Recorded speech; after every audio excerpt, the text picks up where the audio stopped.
I guess it's being a little bit of mess when Mary ended up, and we don't know if we have like 5 minutes between talks and everyone is trying to figure out where the talks are happening. That's okay. We will try to adjust as we go and be agile. So, but anyway, let's get this started because I have an intro, so we have some minutes for people to be joining us in the next minutes. Let me introduce myself. Vanity slides, sorry. My name is Angel Medinilla. I come from Spain, from sunny, beautiful Spain, from Seville. There's an interesting website here, proyectalis.com/en/Angel Medinilla, and the interesting thing is that these slides are available there, and also all the slides of all of our materials and talks. I mean, our Scrum course, the Kanban course, the Agile Management course, the Coaching Agile Team course, the Agile Product Management course. All the slides are available in this site. There's also links to a lot of videos. We have several talks that I'm doing in 4 continents right now. How cool is that? I will be traveling to the United States in a couple of weeks and then to South America. I've been in Israel a couple of months ago. So there's a lot of talks about lean startup, development teams. So you might find that interesting. There's a lot of resources there. So if you want to take pictures of the slides, that's okay. But please remember that they are freely available and you can download them. There's also the Twitter handle, Angel_M. I love when people take pictures of me because it wouldn't be very polite that I start like selfie in the middle of a talk.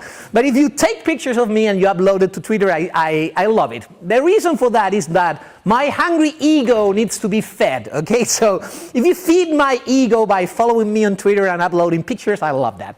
Okay, what else? Well, I wrote a couple of books. Here you have them, the Agile Kaizen and Agile Management. Maybe I'll talk a little bit about them later on. And I'm also a consultant. Sorry, I have to get a living.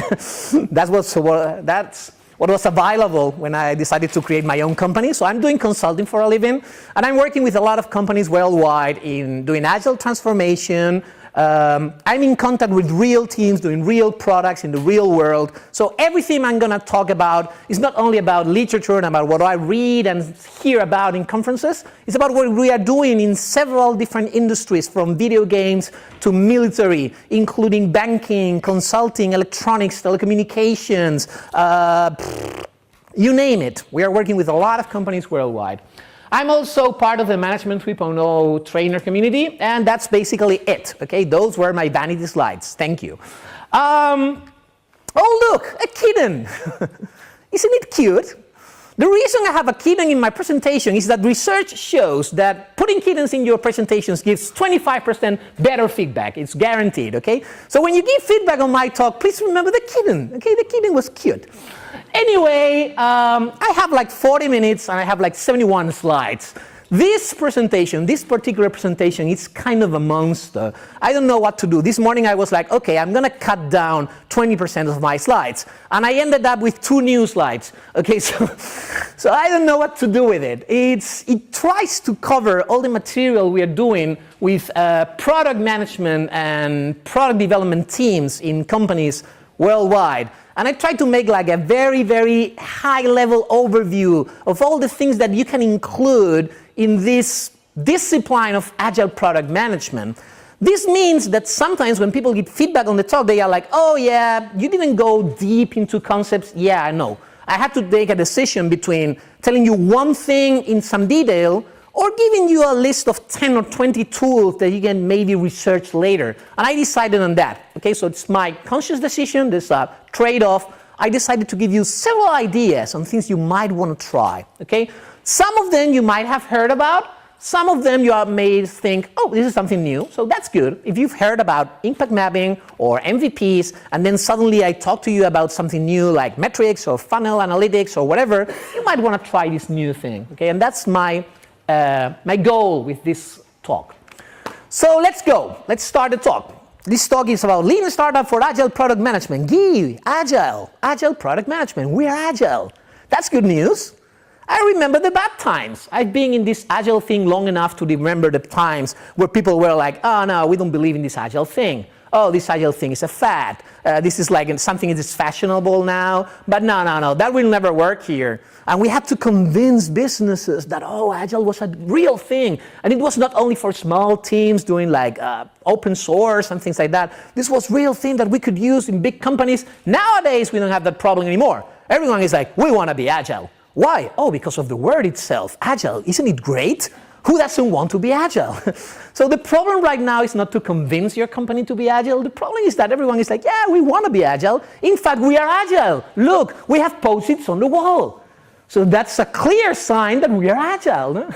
Yeah, we are agile. We have post-its on the wall. Still, when I visit these companies that are claiming that we are already agile because we are doing Scrum, and if we are doing Scrum, that means that we are agile. Guess what? There's a lot of black holes in agility. When I go to these companies that are claiming that they are doing Kanban or Scrum or XP or whatever the flavor, I don't care, there's a lot of things that I find that are like, not clear, or not well defined, or are not, they are like a little bit smelly. Like for instance, leading and self-organization. I have a full talk on the problems of self-organization when you go on a Monday morning and you tell command and control teams, you know what guys, I've read about this agile thing that works with cross-functional, self-organizing, hyper-productive teams. You're going to be hyper-productive starting 8 a.m. in the morning.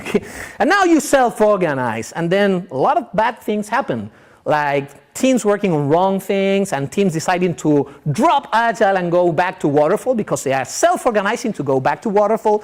How do we solve that? If we give self-organization to teams, how do we make sure that they are working on the right things and they are solving the right problems? That's a problem. There's also this thing where Agile says, well, you have to collaborate with your customer. And then some of my clients are like, do you know my customer? I want to introduce you to my customer, and then you're going to tell me I have to collaborate with that guy. And you're like, yeah, well, I know. How do you collaborate with these guys? Mary Poppendick, I'm going to be quoting the talk. It's been brilliant this morning. And she was saying, okay, you have to figure out what your stakeholder values and how your stakeholder will define success. And then you find a customer saying, okay, what I value is that you deliver the whole scope for the given deadline under the given budget. And that's how I will measure success. And then you're like, that's a lot like waterfall, command and control, project-driven development. Yeah, but that's your customer, and you have to collaborate with them. How about what happens when your customer does not want to be agile? He wants the full scope list on the deadline and under the budget. How does Scrum solve that? Black hole. Then we also have Agile wanting you to change the status quo in your companies. They want you to face your companies and say, we have to change. And changing companies is hard. And Scrum or XP or Kanban do not tell you how to change your company mindset and how to change the culture in your company. And you also have the problem we are going to be talking about. Where's the backlog coming from? You get these Scrum books, they are neat, and they are like, okay, we have this product owner, and they have the product backlog. And the backlog is a list of things, user stories, and they are estimated, and they are prioritized. And you're like, yeah, but where's the backlog coming from? And then people had to get like creative. Do you remember the times when we talked about Sprint Zero? Sprint Zero was like, it's not like a proper sprint, but this is where we create the backlog, because Scrum doesn't tell you where the backlog is coming from. It's like magic, black hole. You should have a backlog somewhere. And usually, it's not a problem, because when I go to companies, there's so many things they want to do. They have like these huge amounts of backlog items. So they put them on a list, and here you are, backlog. But what does that say about your product? It's just a bunch of requirements. Backlogs are created in a very 20th century way, in the sense that product managers or product owners, the whole thing they're doing most of the time, according to my experience, it's requirements gathering. They will go to the customers and they will say, what do you want? They are like waiters. Waiters in the bar. What do you want? I want some coffee and I want some fish. And you are like, fish and coffee. Doesn't make a lot of sense, but guess what? It's what the customer wants. I will write that in a user story. I will push it to the team. That's not my problem anymore. I kicked it out of my desk. Now this is the development team's problem. Fish and coffee. That's a requirement. Makes no sense. It's in the backlog. That's a problem. Also, we have this problem where you will take notes and then you will pass these notes to the team.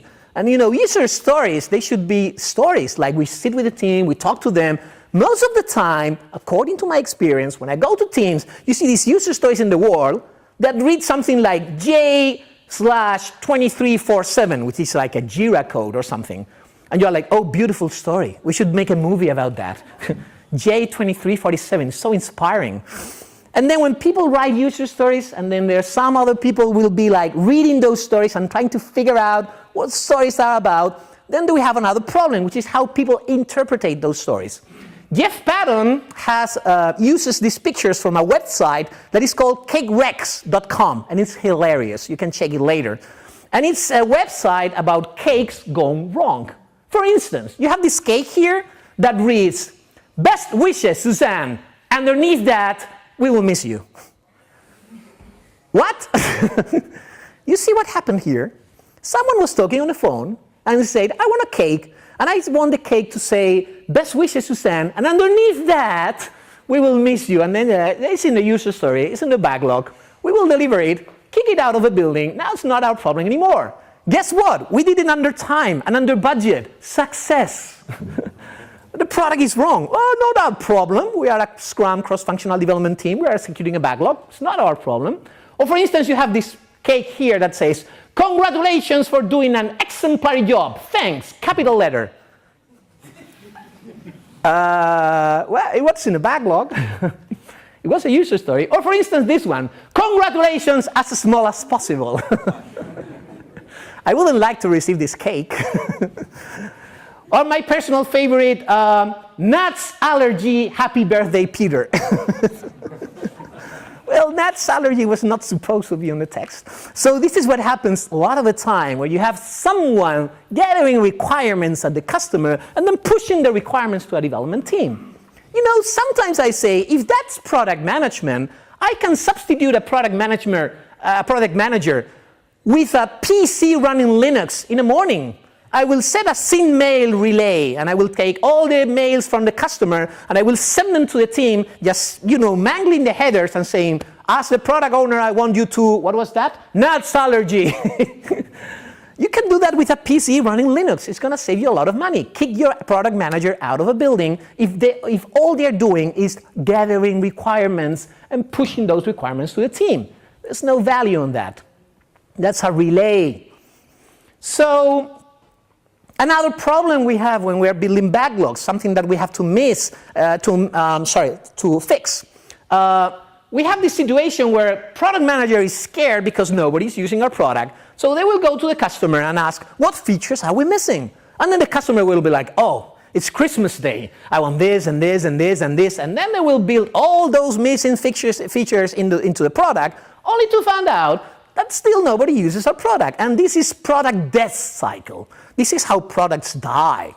Because you are ignoring fundamental characteristic of your customers, which is the junk garage syndrome. The junk garage syndrome is these things that happens when you suddenly see this exercising machine in the mall, and you're like, "Oh my God, I need this exercising machine, and I'm gonna so use it every day." And then you buy that machine, but sooner or later it ends up in your garage and you're not using it. And then you see a pair of skis and you're like, "Oh my God, I always wanted to learn how to ski. I need those pair of skis." So you buy the skis, but then you never find the time to go to the mountains, and then they end up in the garage. And then you buy lots of stuff like golfing clubs and bicycles and stuff and stuff and stuff and stuff. And one day you try to open the garage and the car does not fit in anymore because it's full of junk that you thought that you needed so much, but then you never use it. That's human condition. We think we want a lot of things. I want this and this and this, and when I have this, I will be happy. When I have the next car, I will be happy. When I'm able to buy a boat, I will be happy. That's your customer asking for features. That's what Henry Ford meant when he said, "If I had asked my customers, what do you want?" they would have answered, "Faster horses."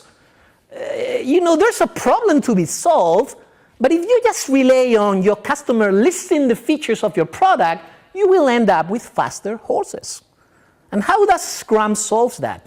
There's supposed to be some learning loop with the demos. We will show something to the customer and say, "Yeah, you know what?" But then the customer will ask for more features, and we put more features into a product, a demo, more features into a product, demo.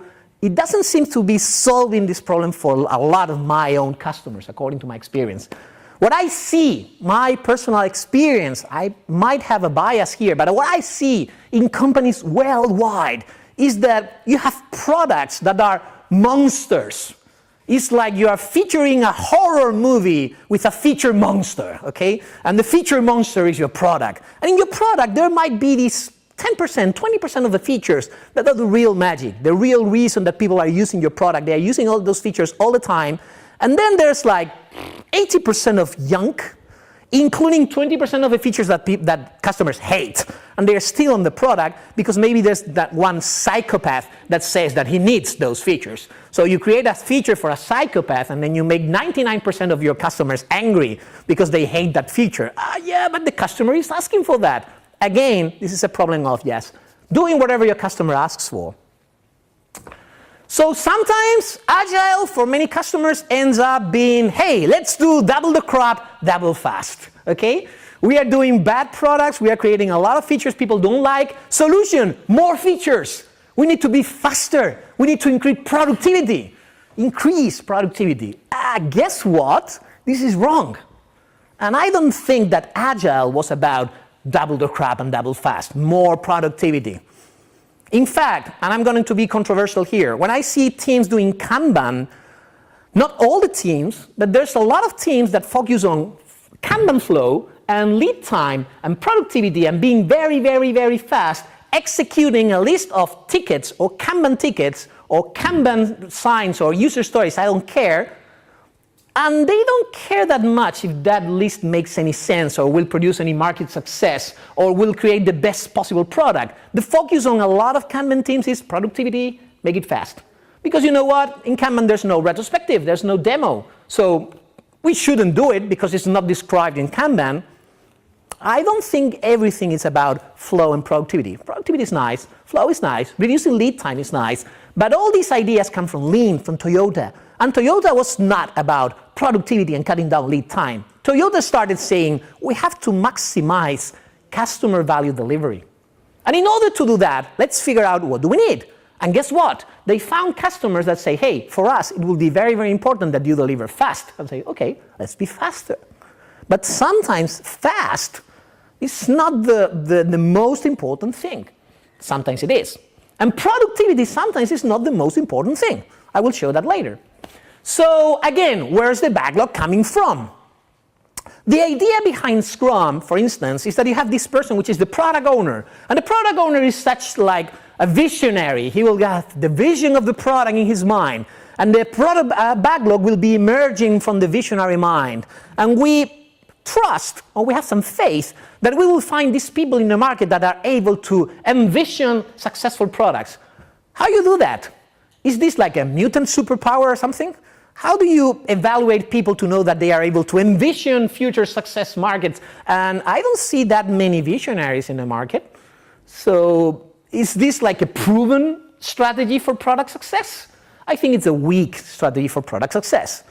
Most of the time, according to my experience, what I see when I go to work with customers is we have these product owners, product managers that have vision for products, and they are like, hey, I have this great idea. Like for instance here, oh, I've thought about this great product.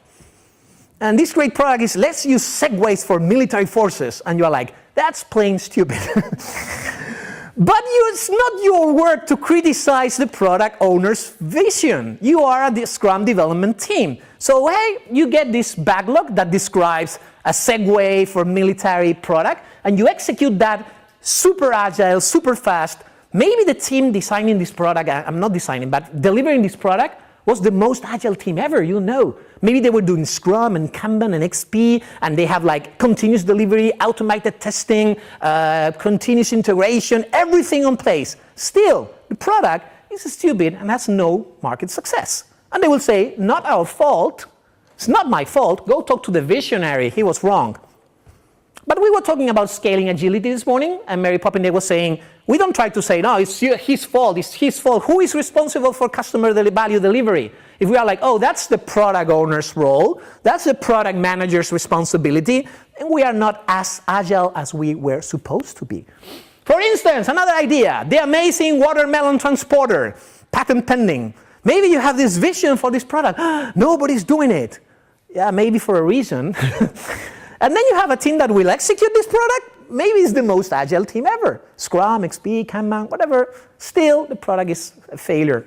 Or for instance, we have this amazing American product, of course, this is for the United States, the amazing steering wheel tray, okay, so you can eat and use your computer and everything on the car, okay, yeah, fantastic. Or very, very, very bad products like Clippy. Do you remember Clippy, the office assistant? Seems that you are writing a letter. Shut the fuck up. See, we hated this thing. We hated it with a passion.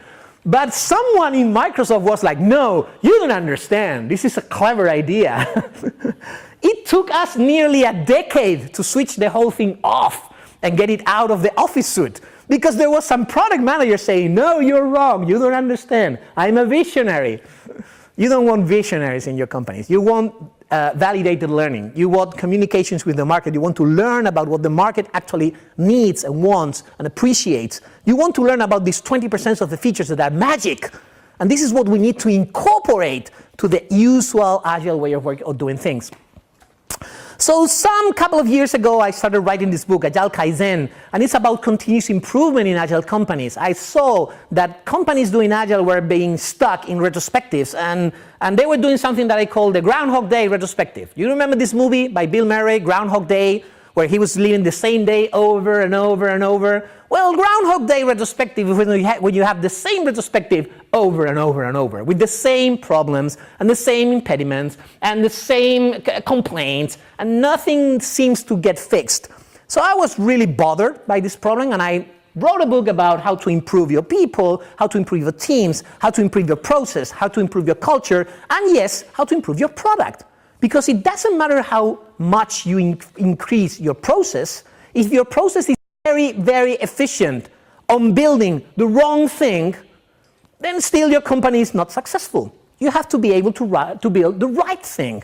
And that comes in the field of improving your products. And this is something that we incorporated into a lot of Agile companies. So for product improvement, what I found is a body of knowledge in Lean Startup. In Lean Startup, there was a lot of people that were incorporating a lot of wisdom and a lot of knowledge on how to iterate products, not just delivery, not just trying to approximate to the definition of the product and the requirements and the user story and the product backlog. It was more about where's the backlog coming from? How do we decide what product to build? And I said, this is cute, this is nice. This morning, Mary Poppendieck was quoting two books, Start with the Why and The Lean Startup by Eric Ries. And she was talking about focusing, and she was talking about building the right thing, okay? So this is exactly the same body of knowledge that I used for my product Kaizen approach. Basically, in startup, I will spare you the book at all. Lean Startup is about making sure that there's a market for your product before you actually build your product. You don't want to spend $100 million building a product, launch that product into the market, create a crater, a hole in the ground of $100 million and say, oops, nobody wanted that, let's try it again. You don't want to do that, okay, because that's going to be like tough, it's going to hurt. Instead of that, you want to make sure that when you are investing dollars into a product, that's a product you have some evidence that the market will want. How you do that? Well, there's 10 things that I can incorporate to your Agile product management process and strategy in order to, maybe not to be absolutely sure, but be more successful when launching products into the market. Have some more evidence that the products you are working at are the right products. So there's 5 big things that you have to incorporate, and then there's 5 interesting stuff also, but maybe smaller in the sense of this presentation, that I will go like faster. I will spend more time in the 5 first things that I will advise, and then I will go a little bit faster on the 5 and on the second half of the list. So let's go. 10 things to improve your product management strategy. Number 1, start with a vision. Most of the time, I see teams that are delivering features and they actually don't care about what problem are we solving. You are like, I need a form, and I need these fields, and I need these buttons, and I need this to go to the database, and they're like, okay, I'll build it. Very seldom I find teams that ask, why you need that? Oh, because the customer asked for it. And you're like, yeah, but why does the customer ask for it? Oh, I don't know, he's bored, maybe he hasn't got nothing to do this morning, so he asked for this form. No, there's a reason for it. And sometimes when we start digging for the reason, starting with the why are we building this, we find that we are working on the wrong thing, or maybe there's a better solution than the one that the customer envisioned or the product manager envisioned. This morning, again, Mary Poppendick was saying solution is something that technology has to care about, but people in business and people that are caring about user experience and about product should be caring about our user and the problem we are trying to solve. And we should be able to communicate that problem as clearly as possible to the teams that are responsible for fixing that problem. So for instance, starting with a vision, it's something that you can do at a very high level for your company, or you can do it for an area, department, team, project, user story. Start with a vision for a user story. This is the problem we're trying to solve with the user story. If you think about company, we all know these small sentences that will define, like for instance, if you say, organize the world's information and make it universally accessible, we all know that's Google. Okay, and we rapidly identify with the goal of this company and the one thing they're trying to do. Sometimes you read the vision of a company and you're like, well, our vision is to maximize revenue and strategy, product success, synergy, momentum, quantum, product, envisioning innovation, and you're like, excuse me, are you doing yogurts or cars? I don't understand. Yeah, this brilliant sentence, but I don't know about your business. And many times I read user stories and I'm like, I don't understand what I was trying to do with this. It's like technical mambo jumbo, and I don't know what problem I was trying to solve. And that's like a major red alarm. If you don't have a vision for a product, for a project, for a feature that you are putting into your product, you should start with that. Number two, once you have a vision, this is the problem we're trying to solve for the market, for the universe, for our customer, for this project, for this feature, then understand how are you delivering value? What's the problem you're trying to solve? This vision will also give you some information on how are you delivering value to your customer. Not just value to your boss, to your company. Oh, let's do it as soon as possible, as quick as possible, as fast as possible.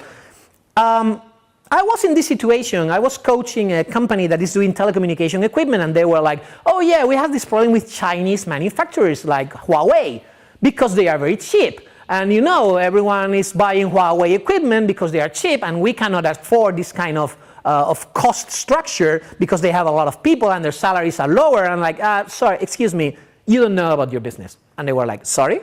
I'm like, yeah, sorry, you are creating telecommunications equipment, you know a lot about technology, you don't know a shit about your customers. And they were like, how you dare saying that? And I said, well, because I've been your customer for 10 years. Hello, I'm your customer.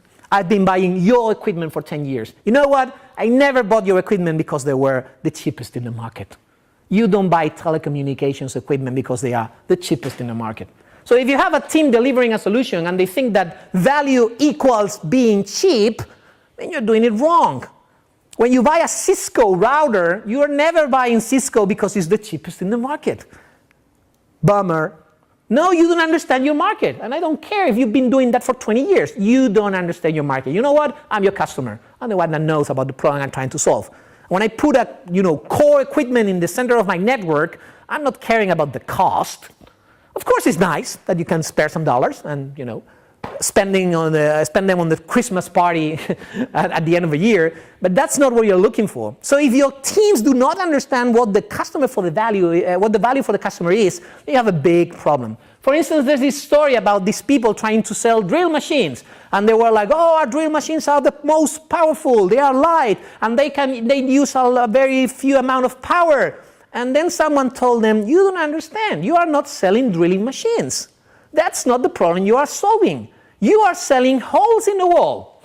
That's the problem you are solving. I need a hole in the wall. So when you start thinking about the problem you're trying to solve instead of your product, then you start to realize what's the value that I am delivering. Even worse, maybe you are not selling a hole in the wall. Maybe you are selling, I want to hang something on the wall. And then you might realize that there's cheaper, faster, easier solution like a super strong sticky tape that they are using now, and they are competing against these products. So if you just think your product, you might be extinct. Kodak.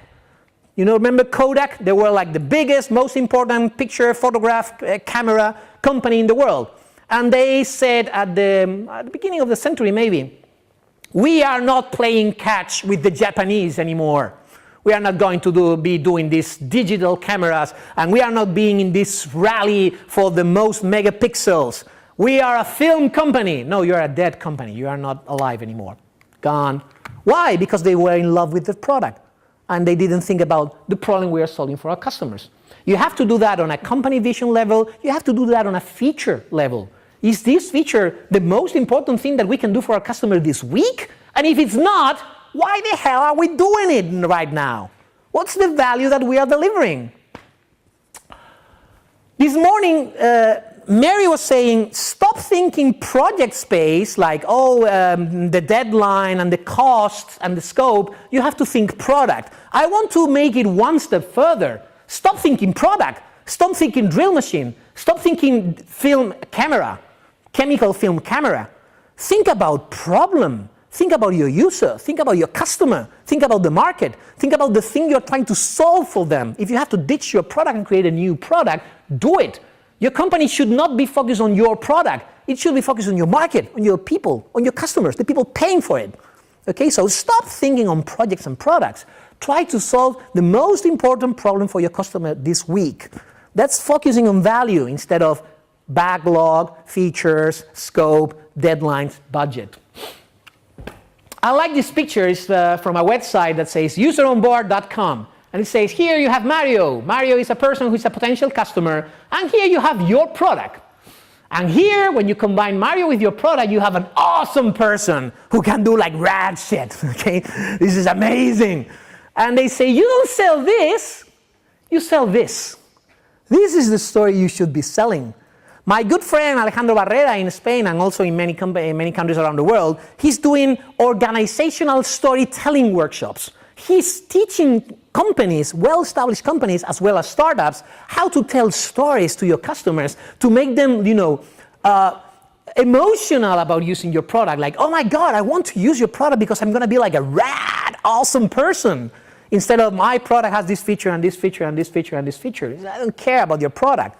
I don't care about your product. I care about my problem. If you tell me that your problem is going to solve my problem, yeah, I might care a little bit about your product. I care about my problem. I care about what your product is going to do for me. And that should be the communication and the conversation we have with our users. Most of the time, the communication is about features, features, features, features. That's product-based. That's project-based. Communications about deadlines and about what are you going to deliver and what's the delivery date and what's going to be the cost. That's the wrong conversation. That conversation needs to happen. It's not the most important conversation. Number 3, gather your opportunities and your assumptions, which means now you have a vision and now you have a problem that you want to solve, probably several problems you want to solve, but there's an infinite amount of things that you could try every single week. The amount of things that you could bring into your backlog, into your portfolio, it's infinite. We could test and try a lot of things. So evaluate those opportunities. Try to gather all the ideas that are floating around in your company. Listen to your market. See what competitors are doing. Watch for technology. There's a lot of sources of ideas, and probably you won't be able to test them all. But there's a good thing on gathering all those ideas, evaluating them, combining those ideas, and thinking about the projects that we will be launching in 6 months' time, or in 3 months' time, or for the next year. Somebody needs to be thinking about that. Most of the companies I work with, according to my experience, they are very, very short-term focused. Our next week delivery, our next term delivery, and then they stop thinking about roadmap, strategy, where the market's going. And the market is going really, really fast. You don't want to be like catching up with the market. You want to be ahead of the market. So you have to evaluate your opportunities and then focus and try to think about which of those opportunities are the one that will deliver most value to your customers. This is a process that needs to be established in your companies, and it needs to be happening frequently. For this, we are using things like the opportunity canvas as designed by Jeff Patton, which is based, of course, in the business model generation canvas, which is a very well-known framework for gathering assumptions about who is my customer, what's the problem I'm trying to solve, what's the products that the solutions that I could bring to the market, what can be our competitive advantage, what's the activities we need, the partnerships. There's a lot of questions. There's a process of thinking and designing in order to bring ideas on new products and new features that we could put into our products in order to provide more value to our customers. You can also use the value proposition canvas, also designed by Alex Osterwalder, or maybe you can go to Ash Maurya's Lean Canvas, which is basically the same idea. It's a framework for making questions, and we expect that these questions will bring the adequate conversations about where our product should be going to. What should we put into the backlog next? Which is trying to answer this question, where's the product backlog coming from? Or where the product backlog should be coming from? Then, or for instance, you could use impact mapping. This morning, Mary Popeniak was talking about starting with the why. Why are we building this product? Once you know why are we building this product, you can start asking who. Who are we helping with this product? Who are we pissing off with this product? Who's going to help us build this product? Who is going to try to stop us from doing this product? There's a lot of conversations we can have around the projects that very seldom happen. And they might bring ideas on risk, and then might bring ideas on quality and expectations and value. And these conversations are important. We need to have these conversations with our users, with our markets, and also with our internal teams. Number 4, we have a vision. We have an idea on what's value for us, what's value for our customer. We are gathering our assumptions on what can we build in order to meet these problems, solve these problems, deliver value to our customers. Now it's time to prove these assumptions right, because everything you write here is an hypothesis. I think that my customer wants to do holes in the wall. Well, maybe you're wrong. Maybe your customer doesn't want to make holes in the wall. He just wants to hang a picture. And in order to hang a picture, you can do a hole, or maybe you can put a nail, or you can use some glue, or you can use some super strong sticky tape. But if you have the assumption that what my customer wants is a hole in the wall, then you are working on the wrong problem. Before you start putting millions of dollars into drill machine investigation and development and research and development, you want to make sure that what your customer wants is actually a drill machine. And if not, try to figure out what's what your customer wants. And you don't do that by asking your customer, what do you want? That's gathering requirements. That's, again, faster horses. Instead of that, you experiment. You try to show your customer, you do minimum experiments that you can perform without actually building the product.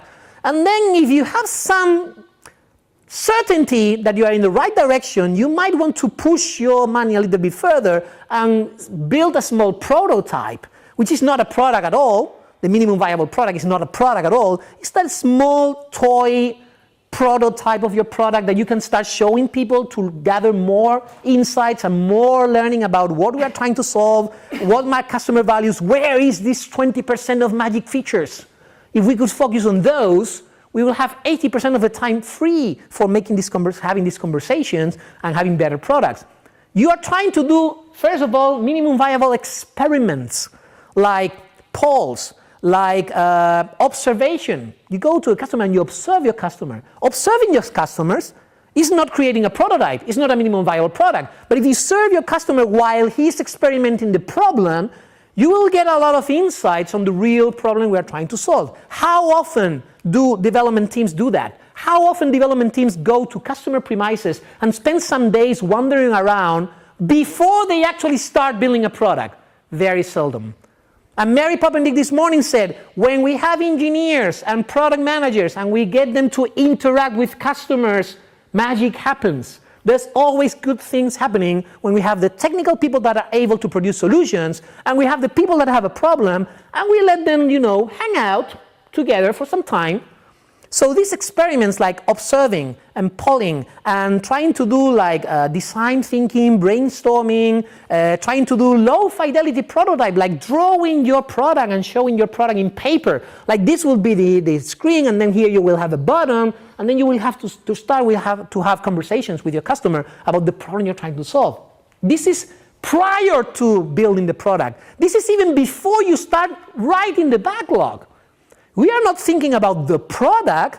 We are trying to understand the problem we are trying to solve. We are trying to understand the person that is suffering this problem. So this is what I mean when we say test your assumptions, do minimum viable experiments, then try to move to minimum viable products, which is like prototyping, and then try to reach as soon as possible a minimum marketable feature set, something that you can put into the market, but it's minimum. Most of the time, according to my experience, every single time I say that is because I'm thinking about real cases.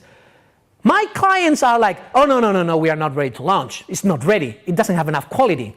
Yeah, we've done some testing in 4 clients and they love it and they're raving it and they want the product now. But guess what? I don't think it's ready. They are like, oh no, my poor little baby child. I don't want to throw him into the world. He's like a teenager still. Oh, he's so... No, you have to kick that product out of the building as soon as possible. Because when the product is on the market is when we are going to get real insights on market success. If you can do that fast and cheap, it's better than incubate your product for years and then launch your product to the market only to find out that the market has moved on and now they are doing something else. The founders of LinkedIn, they say, if you are not embarrassed by the first version of your product, you are waiting too much. Okay, so the first version of your product, you show it to a customer and you should be like apologizing. It's not ready yet, it's a beta, okay? That's a good sign, okay? That means that we are moving fast, that's good. So my advice is usually to follow this rule, which is TTFU, which stands for talk to your findable, friendly, frequently found users, okay? Friendly users. Talk to your users. Talk to them, not just ask for requirements, try to know them, try to understand their environment. I will advise you to see this tool that is called the Validation Board by the Lean Startup Machine. And it's a neat tool to gather your assumptions, design experiments, and then force people to get out of the building and talk to real users in order to validate their assumptions before we actually build something. In order to build a user story, this user story must have been validated with a customer. Someone must have said, yes, I will pay for that, yes, I will use that, yes, that's exactly the thing that solves my problem. So there's a full body of knowledge on how to do that effectively. You can see this kind of information and this kind of videos and tutorials. But the most important thing is try to realize that you don't know everything, you are not a visionary, try to understand more about your customers. So right now we have a process where we are gathering a lot of assumptions, idea, what I call business epics, which is like, hey, we could launch a mobile application. Hey, we could do something to integrate with enterprise resource planning systems. Hey, we could do some analytics. We have ideas of things we could do. And we need to evaluate these ideas and test these ideas to find the ones that are correct. It's like saying, hey, we did some experiments, we talked to some customers, we showed them some prototypes, and they're raving about it. They are like, oh my God, this is magic. So now we know this is interesting. On the other hand, we have this crazy idea, we tested a little bit, still we don't have good feedback. So maybe we need to, iterate it a little bit before we put it into the backlog. Now we are validating user stories. Now we are validating epics. Now it's a matter of prioritizing them and seeing which are the ones that will deliver most value over time. That's where we can bring a backlog and then start iterating here and doing like demos and having like sprints and retrospectives. And during these sprints and this retrospective, we can start measuring all the things that we deliver to the market and we're putting in production. We can start getting metrics on usage, on revenue, on customer satisfaction. And all these metrics, we can incorporate them higher in the process to validate the assumptions of what the customer problem is and how can we solve the customer problem. That's why I talk about a double loop of learning. We have a smaller loop here where we try to figure out if we are building the correct thing that the backlog says, but then there's a higher loop where we try to figure out if the whole backlog is a good idea or not, if we are working on the right products, on the right market, for the right customers or not. And this is the one we need to improve. This Scrum, Kanban, XP does it really, really nice, but this feedback is not happening that much. What we are doing in companies is every 6 months we have like strategy meetings where we define what products are we going to launch into the market, what opportunities are we going to seize. And then every 3 months we have portfolio meetings, which is trying to schedule projects and give staff and budget to specific projects that matches the strategic goals. Every month we have like tactical meetings and we can make changes in the portfolio. And of course every 2 weeks we will have like sprints. And what we're doing is like, again, here we have portfolio management, here we have release planning, and we have product reviews, and here we have sprints. What we are making sure is that at the end of every sprint, we are incorporating feedback. So every month when we have a meeting about tactics, we have the feedback of the last 2 sprints. So we can say, oh my God, we are doing it wrong. Or we can say, we are in the right direction. Or this thing is working, but this thing is not very promising. Maybe we should make some changes for the next 2 sprints. And the conclusions of these tactical meetings, we are elevating them to the portfolio management team. So we make sure that we are working on the right projects. So we have the right to cancel any projects every 3 months or even every month if we find that there's something terrible happening. Or if there's a new opportunity that we have to incorporate in the portfolio. We don't have to wait 6 months for a portfolio meeting. We can do that every month or every 2 weeks even if it's important enough. But the important thing is that feedback is, strategy is flowing downwards, feedback is flowing upwards. And when you have strategy meetings, these big meetings that we have every 6 months with all the CEOs and CXOs and all the stakeholders, then we have a lot of information about what we thought 6 months ago and what we know now, and then we decide about what we want to do in the next 6 months. They have a lot of feedback. This is the most important thing that we are incorporating for Lean Startup to Agile Product Management. I have like 5 minutes, I think, or maybe 2 minutes, I don't know, for the 5 other things that I told you that I would advise you, but a little bit faster. One of them is go truly iterative incremental.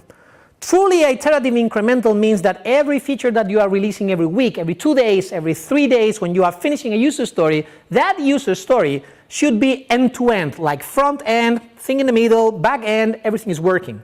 I see people that are doing sprints and they call themselves Agile companies and Agile teams, and they say, sprint 1, we do the layer 1, sprint 2, layer 2, sprint 3, layer 3, sprint 4, layer 4, oh my God, we have no more time, release the product. No, sorry, we cannot because we don't have layer 5 or layer 6, so there's no product at all. That's not Agile. Agile should be sprint 1, we release 3 or 4 features, sprint 2, we release another bunch of features, sprint 4, 3, 4, and then suddenly you're like, we're out of time, and you're like, oh my God, we only have 25 features, we wanted to have 50, but these 25 features, they're working, and they make a product, and it's a cohesive product, it makes sense, and with any luck, these 25 features are the most important features that solve the most things for our customers. That's truly iterative incremental. And you have to be very, very careful that you don't fall in the trap of working 8 months and then say release and say, oh no, it's not ready. If I hear that, then the whole illusion of agility crumbles down. We are not agile if you say it's not ready after several months of working. So you have to become very, very good at getting huge solutions, huge products, huge ideas, and slicing them in small things that you can do very, very, very frequently, and you can get feedback from them very frequently. For me, user story is something that a team should be able to produce in 1 or 2 days, maybe 3.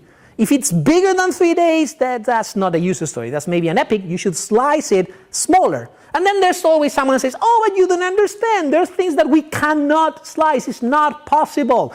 It's not possible in this context means we still don't know how to do it. It's always possible to slice the stories into smaller things. So that would be my 5th advice. 6, inception meetings. Maybe you cannot have your team working on the whole process that I drew, like generating opportunities and doing minimum viable experiments and talking to the market and deciding on a strategical level what's the most important thing we're doing next.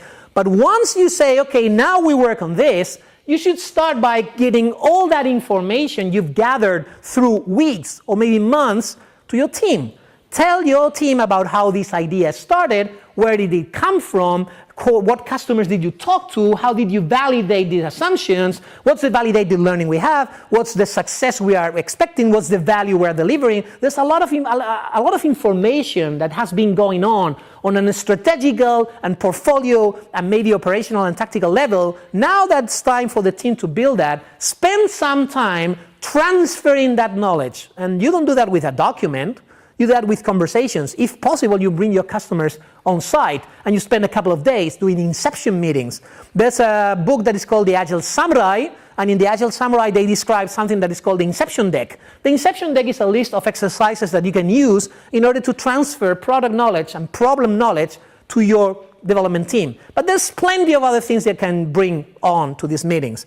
Just do it. Just start every significant part of your project by spending some time transferring domain and context knowledge to your development teams. Number 7, no Scrum Norris, okay? Which means don't go solo on product management. Mary Poppendick was mentioning that this morning. She basically spoiled half my talk. She was saying having product owner is one of the worst things that Scrum brought to the Agile community, because it is the idea that you have one person which is the visionary, the owner of the product. I am Scrum Norris. I will take care of the product on my own. Scrum Norris is Scrum Master and Product Owner simultaneously. How cool is that? And Scrum Norris is pairs alone. Or Scrum Norris sits on the stand-up meeting. Or Scrum Norris did not move story cards. He moved the task board instead. Or Scrum Norris burns down with napalm. Okay? There's a list on the internet about Scrum Norris. You can find it later. It's not mine, okay? But it's hilarious. So what I'm trying to say with no Scrum Norris is form a team of people that will take care of transferring strategy on a CXO level, that will care that project portfolio management is being taken care adequately, and is able to gather all that information and transfer that to the teams frequently and effectively. Usually, Mary Poppendick mentioned that this morning, valuable, feasible, usable, okay? So usable, you want someone that knows about the user. Valuable, you want someone that knows about the product, about the market. And feasible, you want someone technical that knows about what technology can do. These three people, this triad, is a pattern that we are observing in very, very successful companies. Some people call this pattern the three amigos, okay? I don't know why. But it's like three people with different backgrounds gathering together frequently and talking about how to steer the product and make it more successful. And this is not only about executing the backlog, which is the smaller cycle, the smaller loop. It's also about the bigger loop of incorporating knowledge to the from the customer and the problem and the domain to the company and the development team. So you need perspective from finance, sales, user experience, marketing, development, design. There's a lot of people that should be focusing on how can we deliver value to the customer. Number 8, know your funnel. Understand how you sell to the market. Understand how your market knows about your product. Sometimes you have a very good product that is designed in a very agile way, but you cannot reach the market. Nobody knows about your product. And then you have a marketing problem.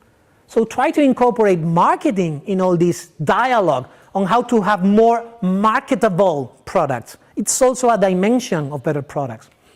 And number 9, I will go a little bit faster, build metrics and incorporate those metrics into your assumptions. This is something that I never find good metrics at Agile teams. Like for instance, instead of saying, as a user, I want a better registration process so I can complete it without quitting, which is like, as a blah blah, I want blah blah blah, so I can blah blah blah blah blah, the very well-known pattern or whatever you call that, hanger for user stories. Instead of that, you could try something like, we believe, it's a belief, it's an assumption, that new customers, which is a specific type of customer, it's not every customer, it's this kind of customer. Think about user personas, for instance. Have a problem with the registration process. This is the problem we're trying to solve. I don't care about the product, I don't care about the feature, I don't care what you do. Solve this problem for me. I'm not specifying the feature, I'm not saying you how the registration process should be. I'm telling you, we have a problem with this. Solve it.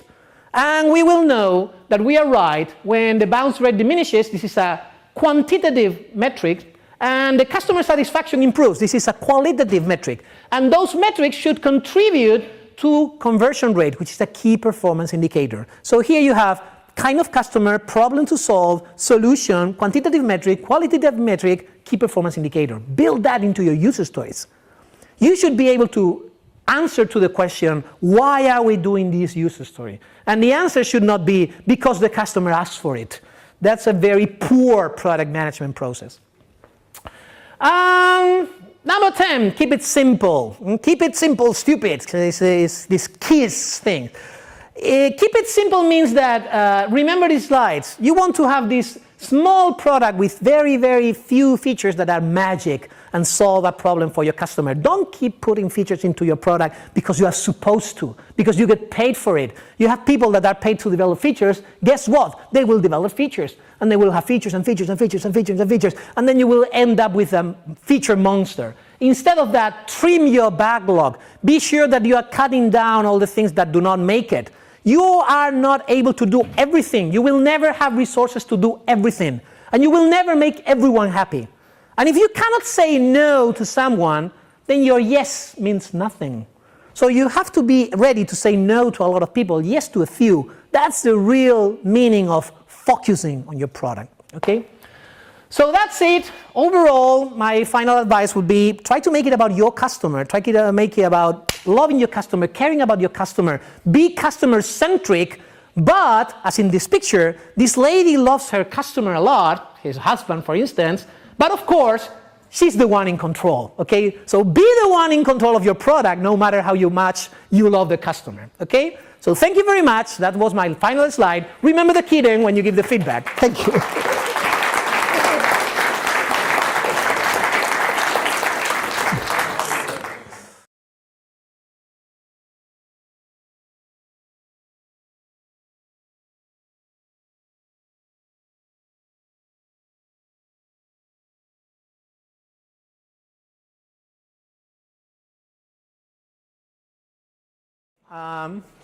I guess it's being a little bit of mess when Mary ended up, and we don't know if we have like 5 minutes between talks and everyone is trying to figure out where the talks are happening. That's okay. We will try to adjust as we go and be agile. So, but anyway, let's get this started because I have an intro, so we have some minutes for people to be joining us in the next minutes. Let me introduce myself. Vanity slides, sorry. My name is Angel Medinilla. I come from Spain, from sunny, beautiful Spain, from Seville. There's an interesting website here, proyectalis.com/en/Angel Medinilla, and the interesting thing is that these slides are available there, and also all the slides of all of our materials and talks. I mean, our Scrum course, the Kanban course, the Agile Management course, the Coaching Agile Team course, the Agile Product Management course. All the slides are available in this site. There's also links to a lot of videos. We have several talks that I'm doing in 4 continents right now. How cool is that? I will be traveling to the United States in a couple of weeks and then to South America. I've been in Israel a couple of months ago. So there's a lot of talks about lean startup, development teams. So you might find that interesting. There's a lot of resources there. So if you want to take pictures of the slides, that's okay. But please remember that they are freely available and you can download them. There's also the Twitter handle, Angel_M. I love when people take pictures of me because it wouldn't be very polite that I start like selfie in the middle of a talk. But if you take pictures of me and you upload it to Twitter, I love it. The reason for that level overview of all the things that you can include in this discipline of Agile Product Management. This means that sometimes when people give feedback on the talk, they are like, oh yeah, you didn't go deep into concepts. Yeah, I know.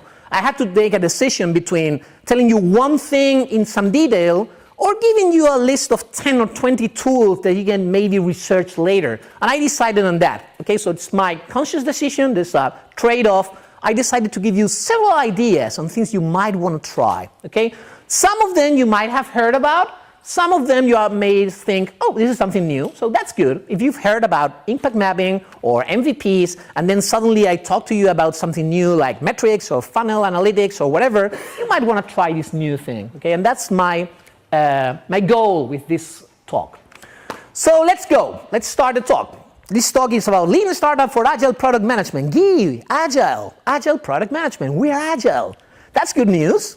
I remember the bad times. I've been in this Agile thing long enough to remember the times where people were like, oh no, we don't believe in this Agile thing. Oh, this Agile thing is a fad.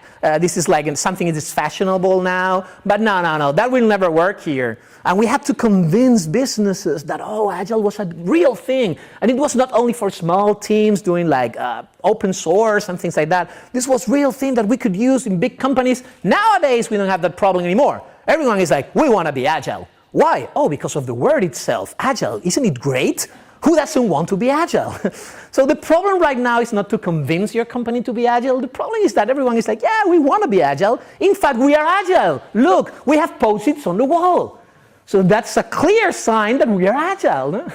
Yeah, we are Agile. We have Post-its on the wall. Still, when I visit these companies that are claiming project-driven development, yeah, but that's your customer, and you have to collaborate with them. How about what happens when your customer does not want to be Agile? He wants the full scope list on the deadline and under the budget. How does Scrum solve that? Black hole. Then we also have Agile wanting you to change the status quo in your companies. They want you to face your companies and say, we have to change. And changing companies is hard. And Scrum or XP or Kanban do not tell you how to change your company mindset and how to change the culture in your company. And you also have the problem we are going to be talking about. Where's the backlog coming from? You get these Scrum books, they are neat, and they are like, okay, we have this product owner, and they have the backlog. And the backlog is a list of things, user stories, and they are estimated, and they are prioritized. And you're like, yeah, but where's the backlog coming from? And then people had to get like creative. Do you remember the times when we talked about Sprint Zero? Sprint Zero was like, it's not like a proper sprint, but this is where we create the backlog, because Scrum doesn't tell you where the backlog is coming from. It's like magic, black hole. You should have a backlog somewhere. And usually, it's not a problem, because when I go to companies, there's so many things they want to do. They have like these huge amounts of backlog items. So they put them on a list, and here you are, backlog. But what does that say about your product? It's just a bunch of requirements. Backlogs are created in a very 20th century way, in the sense that product managers or product owners, the whole thing they're doing most of the time, according to my experience, it's requirements gathering. They will go to the customers and they will say, what do you want? They are like waiters. Waiters in the bar. What do you want? I want some coffee and I want some fish. And you are like, fish and coffee. Doesn't make a lot of sense, but guess what? It's what they mean, that we are already Agile, because we are doing Scrum. And if we are doing Scrum, that means that we are Agile. Guess what? There's a lot of black holes in agility. When I go to these companies that are claiming that they are doing Kanban or Scrum or XP or whatever the flavor, I don't care, there's a lot of things that I find that are like, not clear, or not well defined, or are not, they are like a little bit smelly. Like for instance, leading and self-organization. I have a full talk on the problems of self-organization when you go on a Monday morning and you tell command and control teams, you know what, guys? I've read about this Agile thing that works with cross-functional, self-organizing, hyper-productive teams. You're going to be hyper-productive starting 8 a.m. in the morning. And now you self-organize, and then a lot of bad things happen, like teams working on wrong things and teams deciding to drop Agile and go back to Waterfall because they are self-organizing to go back to Waterfall. How do we solve that? If we give self-organization to teams, how do we make sure that they are working on the right things and they are solving the right problems? That's a problem. There's also this thing where Agile says, well, you have to collaborate with your customer. And then some of my clients are like, do you know my customer? I want to introduce you to my customer, and then you're going to tell me I have to collaborate with that guy. And you're like, yeah, well, I know. How do you collaborate with these guys? Mary Poppendick, I'm going to be quoting the talk. It's been brilliant this morning. And she was saying, okay, you have to figure out what your stakeholder values and how your stakeholder will define success. And then you find a customer saying, okay, what I value is that you deliver the whole scope for the given deadline under the given budget. And that's how I will measure success. And then you're like, that's a lot like waterfall, command and control. That is that my hungry ego needs to be fed, okay? So if you feed my ego by following me on Twitter and uploading pictures, I love that. Okay, what else? Well, I wrote a couple of books. Here you have them, Agile Kaizen and Agile Management. Maybe I'll talk a little bit about them later on. And I'm also a consultant. Sorry, I have to get a living. That's what was available when I decided to create my own company. So I'm doing consulting for a living. And I'm working with a lot of companies worldwide in doing Agile transformation. I'm in contact with real teams doing real products in the real world. So everything I'm going to talk about is not only about literature and about what I read and hear about in conferences. It's about what we are doing in several different industries, from video games to military, including banking, consulting, electronics, telecommunications, you name it. We are working with a lot of companies worldwide. I'm also part of the Management 3.0 trainer community, and that's basically it, okay? Those were my vanity slides. Thank you. Oh, look, a kitten. Isn't it cute? The reason I have a kitten in my presentation is that research shows that putting kittens in your presentations gives 25% better feedback. It's guaranteed, okay? So when you give feedback on my talk, please remember the kitten, okay? The kitten was cute. Anyway, I have like 40 minutes and I have like 71 slides. This presentation, this particular presentation, it's kind of a monster. I don't know what to do. This morning I was like, okay, I'm going to cut down 20% of my slides. And I ended up with 2 new slides. Okay, so I don't know what to do with it. It tries to cover all the material we are doing with product management and product development teams in companies worldwide. And I try to make like a very, very high